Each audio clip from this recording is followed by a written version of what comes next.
ভাইরা আমার, আমাদের এই দেশে আলহামদুলিল্লাহ মুসলমানের সন্তানেরা হিন্দু ভাইদের মন্দির পাহারা দিতে শিখেছে। দিয়েছেন না?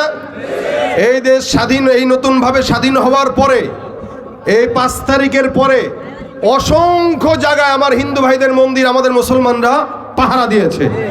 আমরা চাই আমরা তাদের মন্দির যারা পাহারা দিয়েছি, আমাদের মসজিদরাও এদেশের হিন্দু ভাইরা পাহারা দিবে। কি ঠিক কিনা? আমাদের মাহফিলও তারা পাহারা দিবে। কারণ আমাদের সম্প্রীতির বাংলাদেশ, এদেশে আমরা সবাই একসঙ্গে বসবাস করি। আমরা যেমন তাদের গির্জা, তাদের মন্দির পাহারা দিব, আমাদের মসজিদকেও তাদের পাহারা দেওয়া লাগবে। হ্যাঁ, কেউ যদি আমাদের মসজিদের মিনার ভাঙতে আসে, আমরা তাদের কোমর ভেঙে দেব ইনশাআল্লাহ। আমরা ভীরুর জাতি না, আমরা 313 সাহাবা একরামের উত্তরসূরি, যারা 1000-এর মোকাবেলায় লড়াই করেছিল। ঠিক কিনা বলে? লড়াইয়ের ওই ময়দানেতে যেতে তোমাকে হবে, প্রয়োজনে সব রক্তটুকু জমিনেই ঢেলে দেবে।